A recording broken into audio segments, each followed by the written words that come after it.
Brian and Kenzie in the morning.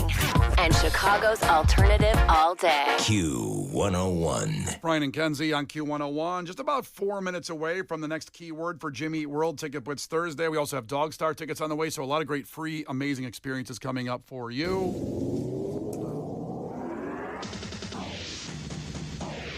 First, music entertainment news, and Violet Grohl made her late-night TV debut last night.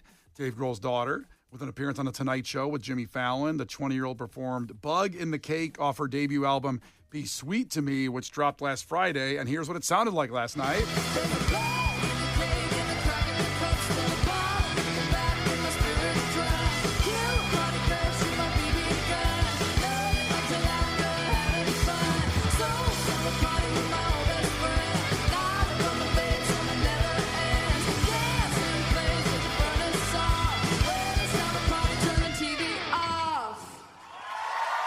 That was awesome.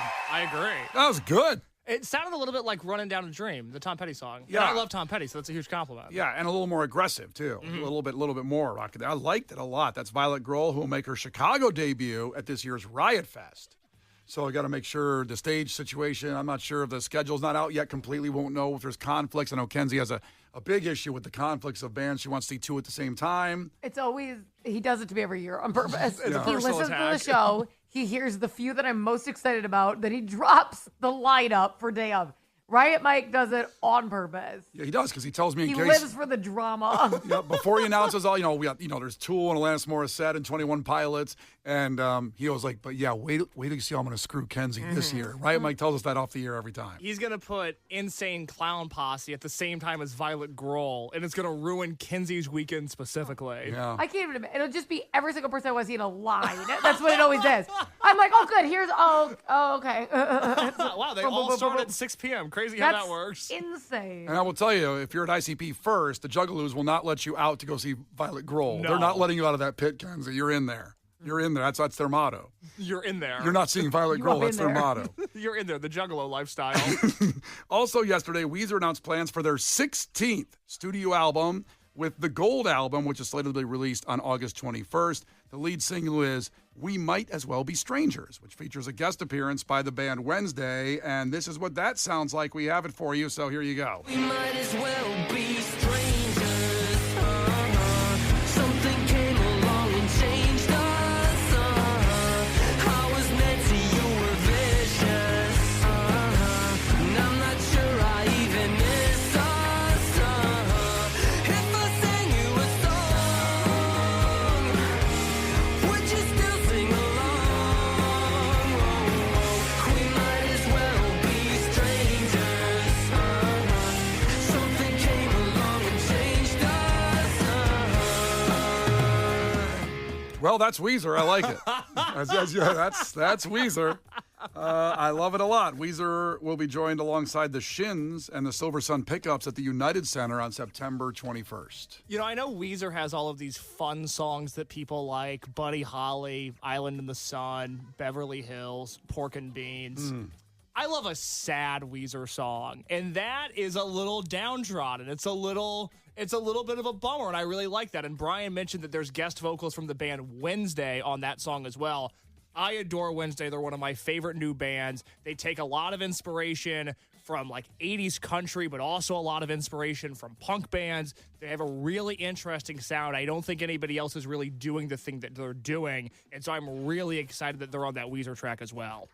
It's so good you're not a professional baseball player. Me? Yes. I thank God. disagree, but please explain. Imagine Keith's I'm going to kill myself walkout song. Everyone else got like this fun, upbeat, woo! Case would be like, I'm depressed and I hate myself and I'm overweight. Nobody wants to hang out with me. And it's like, and he's up to the bat. Jesus. Yeah, it's like cricket. I hurt myself today. You know what's really funny about you doing that, Brian, is Andrew Vaughn, the ex-White Sox first baseman, used to come out to Johnny Cash, God's Gonna Cut You Down. Yes. And it ruined that song for me because I now just associate it with horrible Andrew Vaughn at bats. Just a guaranteed out every time I would hear that song. They don't care. They pick their walkout song. They don't care if they're going to ruin it for Here's you. the problem with the walkout songs. None of the people are digging into like alt deep cuts. They're all, it's Bad Bunny. It's Morgan Wallen. It's the most famous people on earth. Why are these professional athletes crate digging and getting deep into the weeds on their walk-up song? Like, they're kind of busy. You know? I think they just like the beat. Yeah. They're not going into sad bastard music. They're not going to do different that. than picking your favorite song. It's not about your favorite song. It's got to be like, what's going to get the people going? Yeah, no. More baseball players should come out to Bell and Sebastian. Oh my God! What a way to get fired up for that fastball coming at you. Some sad Scottish music. Oh man! So finally, this is interesting. In 2024, it was announced that Disney World in Orlando was removing Aerosmith from their Rock and Roller Coaster in order to usher in a Muppets-themed era. So now it's finally happened, and it features Dr. Teeth and the Electric Mayhem covering Blur at the amusement park. Enjoy this audio from the Muppets. Here we go.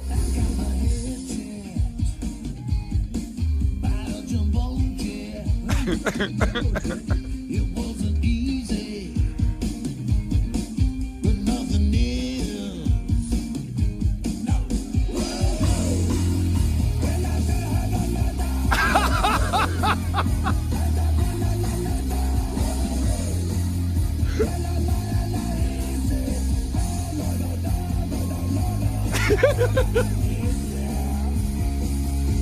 Do you know who's doing the growly part there? I don't know anything about the Muppets, so I don't know who that is. That's Animal. Who's Animal? That's him, the orange guy. Well, That's I Animal. love Orange him. one? Like, you got to give me like a personality. Yeah, well, when you're like, that's Animal. It's so good. What's his deal? Because I love him, and I love this. I don't know if I can explain Animal's deal, but he's... Well, you come across like a big Muppet super fan. You got to be able to explain Animal's deal. Well, Animal's my favorite. Is he really? Because he's like the party animal. You know, that's what he is. funny. I mean, he causes disruption. He doesn't go along. Okay. Yeah. I feel like I missed the Muppets. Like, that wasn't on when I was a kid. Like if you look up the technical Wikipedia definition, Animal is a puppet character from sketch comedy series The Muppet Show. He's the wild and frenzied monster of the fictional band Dr. Teeth and Electric Mayhem, and he's the drummer. So he's like the, you know. Yeah, I know what a drummer is. Yeah, he's the wild guy. Brian for this.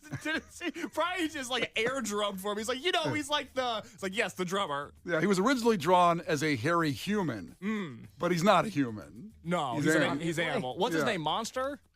Animal. Animal. I love this guy. He crushed that. Yeah. He said, Frank Oz, who created the Muppets, said Animal's character can be summed up in 5 words. Sex, sleep, food, drums, and pain. That's you.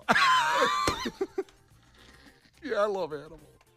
This is incredible, by the way. Other songs on the soundtrack will include Steppenwolf's Born to Be Wild featuring Camilla and the Chicken. Ohio Players Love Roller Coaster, which the Chili Peppers did a great version of that song as well, with Jennifer Hudson and Questlove. Def Leppard's Rock Rock Till You Drop featuring Def Leppard. They got him. And, Got it. They're being held in captivity. Maybe they didn't charge enough for the rights to it. They said, we'll do it. Fine. And Katrina and the Waves, Walking on Sunshine, featuring Kelly Clarkson. Fun. Kenzie, you had a story, because this coaster closed when we were down there at Universal, actually. They announced that this is obviously a Disney World, but Right. it was the Aerosmith coaster closed after, I think it's been there 25 years or something. Yeah, like that. I'm really upset. And this is because I haven't gone to Hollywood Studios. I've gone to Disney, but I haven't gone to Hollywood Studios. That is the park where this is located. I haven't got to go to there in a really, really, really long time. In fact, I haven't gone there since I was a kid. And we all went to Disney when I was a kid. By the way, Kenzie, you're setting this up like it's an episode of Kenzie's Crimes. I don't know Because what's this about is to a big happen deal. right now. It really This does is a sound big deal. scary. So you know how they do multiple height checks for rides, like when you wait? I went as a kid. My mom dressed me like a hooker when we went to Disney. I was wearing heels, like heeled flip-flops, okay? I was in a belly shirt. I'm like 6. And I was also had a huge, huge, huge top bun where she used multiple pieces of fake hair to make me tall enough for rides because my brothers are much older than me. And they didn't want me ruining the vibe, okay? So we're at Hollywood Studios. This is a 3.5-hour wait to get on this roller coaster. We waited. I made it past every single height check. You're good. You're good. Beginning of the line, all that. Here's the deal. At any point in time, I'm too short, fine. But please tell me before 3.5 hours of waiting. So now we can see the roller coaster. People are getting on. I'm freaking out. It's been 3.5 hours. Again, it's like a 5 or 6 year old. This is pre-phone, iPad. This is when you played I Spy in the effing line, okay? There's nothing else to do. couldn't do that fun heads-up game. This is a long line as a little kid. People are getting on the roller coaster. There's a guy goes, excuse me, can you step over here? Pulls me out of line. So I've also made it past every height check. I've made it past every height check, all the employees. Pulls me out of line to height check me, says I'm too short. I cry hysterically because I waited. I've made it past every height check for 3.5 hours. At this point, like, everyone needs to be fired who did my height check then if they were wrong. This is absolute insanity. But they pull me aside and they give me a skip the line for rock and roller coaster without an expiration date on it. And I still have the pass. I have it. I've kept it, and I've been waiting to go back to Hollywood Studios so me and my whole family can skip the line. And they closed it. I never got to go back. And I kept it. You know how many times I moved and packed it? I moved like 7 times in my life alone. I have packed it every time with care. I know, you know when you pack something and you're like, where the hell is that? I don't remember where yearbooks are. I know where this pass is. I've kept it my entire life because it was so devastating. You know, that's a shame. I can't believe it. Yeah, sad trombone time. Because of a rebrand. Yeah. It's like the same, right? It's a And rebrand. if you show up with the Aerosmith pass at the Muppets roller coaster, they're going to be like, what are you, insane? Yeah. You don't leave the park. Oh, my God. They better accept the rebrand pass. You pull it out, you're like, pull the dust off this thing from 25 years. What if Kenzie did that and you still weren't tall enough to get on the coaster? That's a possibility. It is possible. The Brian and Kenzie Show. On Q101. What are you taking away from today's show with Brian and Kenzie on Q101? Send in your takeaway right now, 312-967-8300. Text in something that was memorable on the show to you today. Your takeaway from your perspective. Text in your takeaway right now, 312-967-8300. The Q101 Morning Crew. Sports. Well, the White Sox now have a better record than the Cubs at 33-29, and they beat the Twins 8-0 yesterday. A pivotal stretch for the Sox was May, where they went 18-10 in May and became instant contenders of the American League Central. And what a game yesterday with Andrew Benintendi having a 2-run homer. And boy, did it sound good with that crack of the bat in the summer night. Benintendi just unload, watch it fly. It's a Benny bomb here in the 8th inning. A Betty bomb. Daytime, by the way. I said nighttime. Summer day, that game was yesterday. Well, you know, summer always peaks in Minneapolis. That's what they say. Yeah, they get one warm day. They get that one was more it. day, live it up. I lived there. It sucks. Oh, I don't plan on going back, I can promise you. yeah. I was going to look for some more on that, but I guess I can just say that pretty much lays it all out there. No, let's all be happy we're here. I am. I'm stoked. Yes, trust Yeah. me. It's not a city you visit like, God, gotta move here. It's funny because I had a job offered there many, many years ago, and I didn't go in for the meeting. I'd never been to Minneapolis, so I didn't even go for the trip because I was actually waiting. I was in between jobs here and waiting for a Q101 job to open up, and I heard it was going to open. So I just told the guy up there, I said, you know what? I don't want to take, the time you're going to do to take me around the city because I'm waiting for this. And if I do this, I'm staying here. I'm going to Q101. This is the sludge days of Q101. And it happened, and I got the job here at Q101. I got back here. That was my first job at Q1, my first run. And he said, like, well, do you want to come up anyway just to hang out for the weekend? I said, nah, I don't think so. Not really. Appreciate it, though, bro, but not really. Why don't you come here? Yeah, you can come here and crash on my couch. It's very fun to go see all of, like, Prince's stuff, obviously, but then beyond that, it's like, all right. The big mall, right? Big mall. Mall of America? Mall of America. That's a big mall. There's a roller coaster in there, right? There's an amusement park. A whole amusement park. Oh, wow. Yeah. I know That's there's like 6 different lids in that mall. But what I've Whoa. just described is 2 days. Do you know what I mean? Yeah. Mall of America, and then go see everything Prince did. Wait, there's as many lids in there. There's 6 lids, like kind of like Starbucks. They want to, like, there's sometimes there's 2 Every on it. floor. Mall of America, you don't understand how big Mall of America is. I've never been. Maybe we should go up there. Check it out. There's, should there's take a little multiple field mall trip. stores. Yeah. I mean, I know some people. If you guys want to go, I can hook it up. I've heard our company would love to send us to Minneapolis. I'm sure we could expense that pretty quickly. All right. So, by the way, the White Sox got their 33rd win last season on July 18th. They got their 33rd win on June 3rd. Pretty good. And Ender Benintendi had the 2-run homer. Also, with Murakami injured right now, and it kind of ended on a down note, May had right hamstring sprain. But he did enough in May to earn American League Rookie of the Month honors, hitting 8 home runs with 18 RBIs and slugging .556. Can't wait to have him back on the south side. Cubs could use something like that. Not good. The good news last night, they were in the game, and Happ had his 37th, became the 37th Cub to have 1,000 hits. The second Chicago switch hitter to accomplish that feat. He had a double to the right in the fourth. 4-time Golden Glove left fielder reached the milestone batting right-handed against the A's lefty Jeffrey Springs. And Pete Crow Armstrong extended his hitting streak to 8 games with a 2-run drive. Again, they actually had some hits. They were hitting the ball. They just didn't win the damn game. They blew a 2-run lead there. Caleb Williams, we talked about a little bit earlier on the Madden cover, Madden 27. Tonight at 7 p.m. on ESPN, they have this big reveal for it. But we've seen it. The Jordan, love the jump man. It's awesome. But is it awesome? Is it detrimental? Is it a tragedy for this team to get noticed when last year they won 8 games, come back from behind because everybody thought it's just the Bears were going to run over them? I don't like this popularity. I like just staying under the radar. I like people to think we're scum. Is that how you feel about this show also? 100%. You want us to fly under the radar? Fly under the radar and then we kick your ass. That's what we do. Oh, we do that. Okay. Yeah, we're the no effing around crew. That's what we are. And Somebody rewatched The Town this week.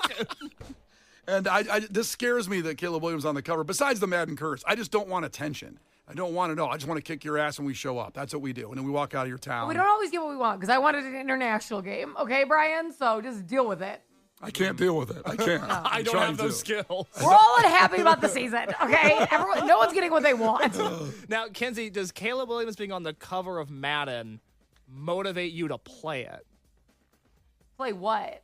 The game. Madden. The video game. No. Why would I care? What? Because I've Caleb never Williams, played it ever. He's got a 90 rating, pretty high rating in that, so you should have some fun with him when you play a Madden. Yeah. What does that mean? He's got a 90 rating. What does that mean? Because the players have different ratings and, the higher. 90 out of what? 100. Okay. So it's good. He's going to be good. Why would they make any of the guys play bad? Why would that be fun? Well, not everybody can't kick everybody's ass all the time. He did well. Then why would you ever why would you pick the player that doesn't play well? That doesn't make any sense. Because you can't just have 90 players. Like, you have 15 quarterbacks on your team. You can't do it that way, if that makes sense. Kenzie, what if I told you my favorite hobby when I have some downtime is I like firing up the basketball video game. And what I'll do is I'll take a bad basketball team and I'll play a bunch of games with them. And then I'll make trades and I'll make draft picks and I'll sign free agents and I'll do a lot of contract negotiations in order to make that bad basketball team in the video game a good basketball team. What if I told you that if you applied that level of tenacity and intelligence into your real life, you could be rich instead of doing it on a video game where it means nothing? Well, what's your answer to that? Well, I guess if anybody wants me to run an NBA team, please shoot me an email. I'd be more than happy to. It's not the answer Kenzie was expecting there. She was saying, I can put that in the real world. If you could. I don't know anything about stocks and bonds, but I know a lot about how to win an NBA championship. She's saying All you these should. guys play these fantasy games, and it's like, how about we try this in real life? How about let's get some money out there? Well, if I could run a basketball team, I would. Or You could have tried, though. Did you ever even try? Well, What do you mean if you could run? You think it was going to drop off by a stork? I mean, what the hell? You never tried. Well, it's hard. I feel like George Costanza in this episode. I feel like you can't just walk in and say, "Give me a talk show." Yeah. You can't just walk into the Bulls organization and say, "Let me run this." they usually You give never tried to run anything. They usually give those jobs to ball players. Well, that's not fair. I know. I know it's not fair. All right, keep playing video games. Carpe diem, have fun. I know. Maybe if I'm good enough, the Bulls will take notice, and then I can run the Bulls. Possibly. I'd love to have a say in their draft pick this year. I know they're going to screw it up. Yeah, historically, but even though they fired everybody, there's still a couple guys still around. They're going to still screw it up. Now, me in the video game, I nail the draft picks all the time. Yeah. Maybe we should just play your video game on the Jumbotron at the United Center instead of the Hey, real how about Bulls. you grab that Monopoly money? We can go out tonight. I'll take you to it, baby. All right, we have your takeaways after Imagine Dragons. Brian and Kenzie, Q101. The Brian and Kenzie Show. Q101. The Brian and Kenzie Show. Q101. Brian and Kenzie on Q101. So Lauren will have another keyword at 10 o'clock coming up. Our keyword till 10 o'clock for 20 more minutes is FASTER, F-A-S-T-E-R. Text that if you haven't done it already to 312-967-8300 for your chance at Jimmy Eat World tickets. Jimmy Eat World next week, a week from today at Northerly Island with the Get Up Kids and Sunny Day Real Estate. So FASTER, F-A-S-T-E-R is the word, till Lauren comes in and gives you a new word. Plus we'll have Joe on the way, some 21 Pilots coming up, Fall Out Boy, so stay here for all of that, the rest of our show. And get the takeaways. Case, what do you got? Takeaway from Darren in Sandwich. Takeaway, Dr. Patrick Carmichael, son of a bitch. Jonas, son of a bitch. Why isn't that guy catching strays this morning? He has no idea. The guy that practices family medicine. How dare he? His ears are buzzing right now. Oh, my God. Kenzie, what do you got? 331's takeaway, Dan Stefanoni, who gives an F. Oh, my God. That was from early this morning. Good takeaway. Oh, my goodness. And finally, Marshall, takeaway, and it's a big lesson out there, shoot your shot, but don't do the grind behind. Don't do that. It's out. It's 2026. The grind behind's out, Yeah, baby. yeah, don't do it. It's 2026. Don't do it. Come on now. Case, what's on the podcast? On the Brian and Kenzie podcast this morning, we learned it's time to retire the grind behind. Enough. If you're lonely this summer, that's not the answer. Also on the Brian and Kenzie podcast today, Kenzie battled a man named Rhino in one of the greatest Clash with Kenzie battles ever. Yes, he's named Rhino because he used to headbutt people as a child. An absolutely delightful caller. No, the double take on that is he used to headbutt kids as a child and big fans of Ryan Sandberg. Naturally. Both those incredible reasons to be called Rhino. Both of those would lead to a Rhino nickname. It's amazing both apply to him. Also on the Brian and Kenzie podcast, even though it's Thursday, nobody panic. We did head-to headlines today, a doozy in which Kenzie found that maybe the aggressor in the story was actually the victim in a way that only she could. All of that on the Brian and Kenzie podcast. Brian and Kenzie in the morning, and Chicago's alternative all day. Q101.